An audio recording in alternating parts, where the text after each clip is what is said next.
thank you for talking to Livewire in Brisbane, Eric. Um, you've been one of the most important bands in the last, 30 to 40 years. Um, what's it like to come from a band that's had that sort of impact on the globe and on rock music? Well, I just, speaking for myself, I just feel lucky, really, honestly.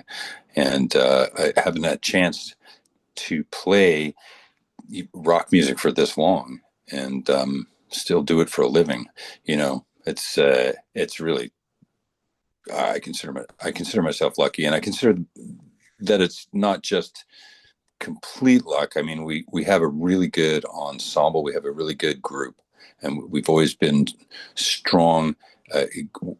We communicate well on stage with each other. We read the music well. It's like between each other. So, and we write songs that are interesting. So, Yeah. there is something to it, but mostly I just feel very lucky. Well, I think one of my favorite songs is Cleopatra's Cat. Oh yeah. From Turn It Upside Down. I love that album. It's one of my favorites.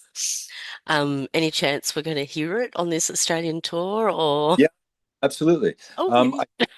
I think probably what we're going to do is we'll probably play. I'm guessing because we all sort of have a hand in this, but I'm thinking we'll probably play Kryptonite in its entirety and then play other stuff around it, or on either side, because that our first record hangs together really well as a concert. So it's likely we'll do that, but we frequently play stuff from Upside Down, and we also frequently play stuff from our latest record, and so I think that you and also we play stuff from a couple other records regularly.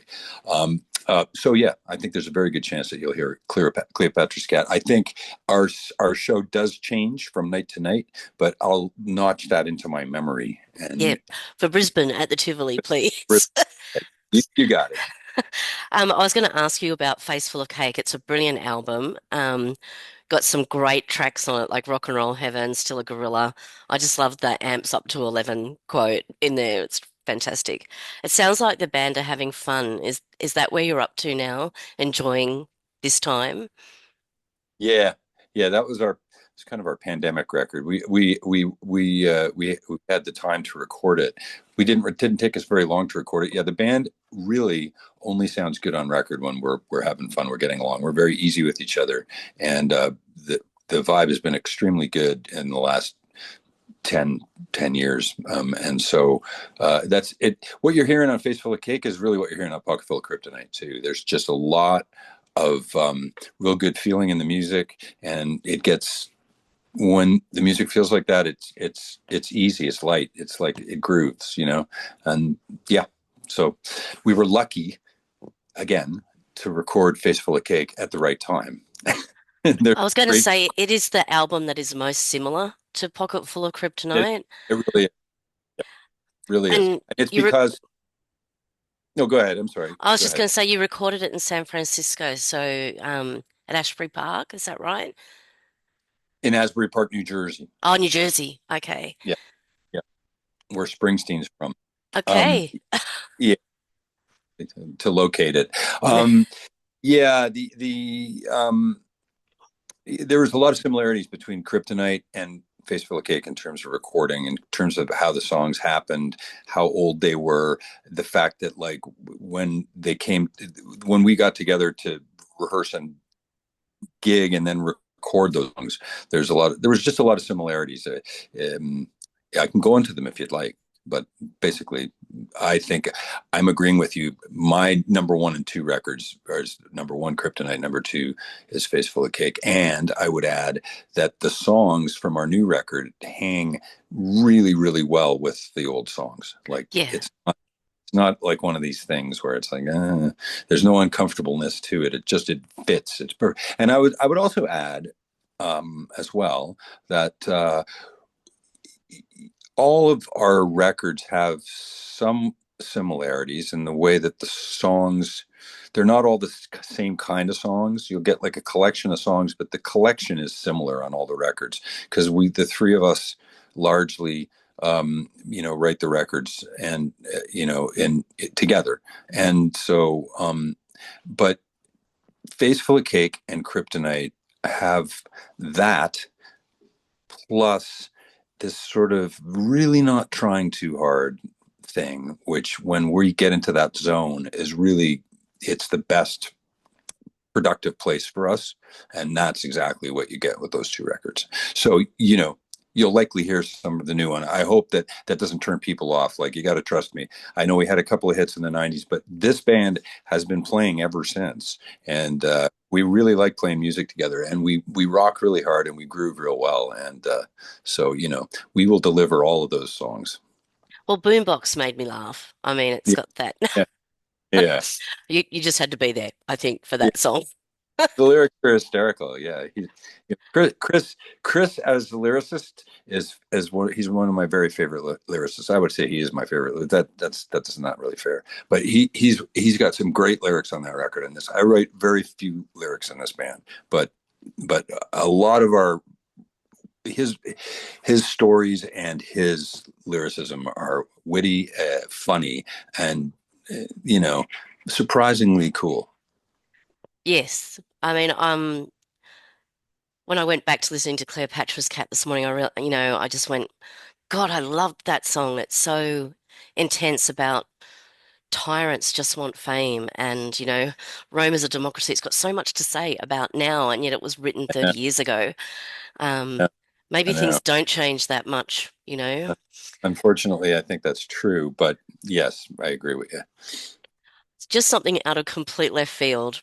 Um, what was it like doing Sesame Street? Oh, When Sesame Street's a great show. So, Oh, loved it. Grew up with it, I guess. yeah, Just what was that experience like? I know that, with the rebooting of the Muppets at the moment, the younger generation are really sort of discovering that stuff for the first time. I well, went back and watched Alice Cooper with Sam the Bald Eagle. God, that's gold. yeah, right.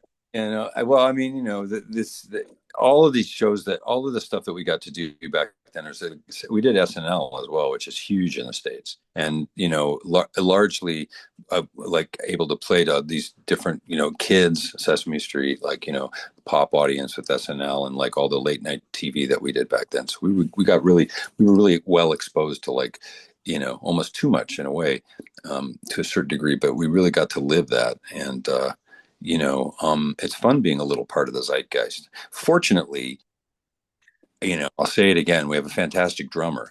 And so, that's in a band, you got to be able to move and groove and, and rock. And so, um, we still have backbone, and we still have that togetherness, which still to this day makes people bring their kids to the, like, I'll see people that came and saw us in the 90s, and they'll come and they'll bring their kids, and pretty soon they'll bring their kids, and everybody's into it, man. It's not just like this sea of like gray out there. It's like it's pretty encouraging in that respect.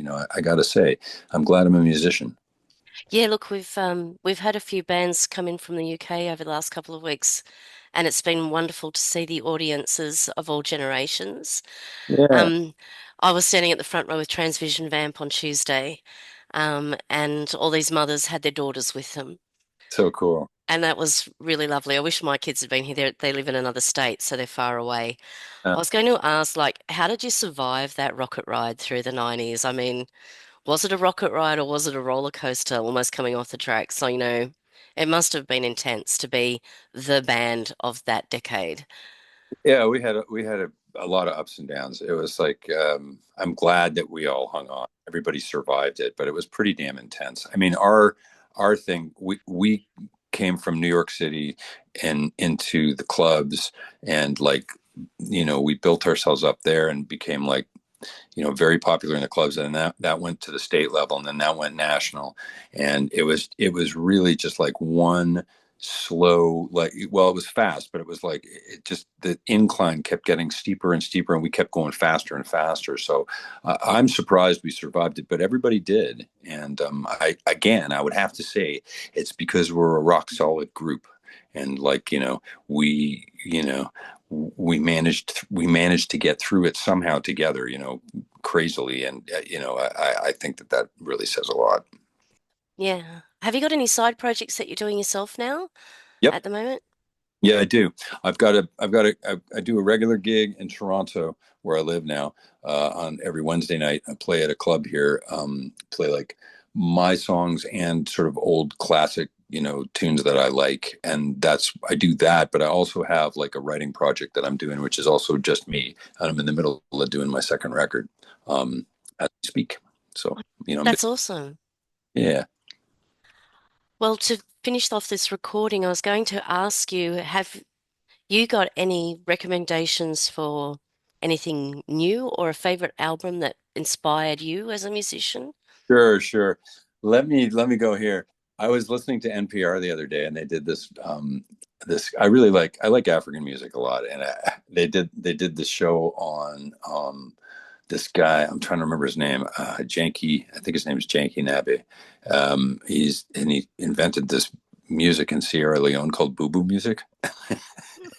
And it's like it's named. I think it's called boo boo because the pipes make that boo boo boo boo boo Mm. boo boo. Right. So, and it's like I went online to try to find it because it sounded so good, and I went online to try to find this stuff, and it's like the whole town plays it, with the big chorus, big African chorus, and all these everybody playing together like whatever they have. It's like, and so anyways, that's one I would recommend is Janky Nabe and the Boo Boo Gang. I think they are and then stuff that inspired me.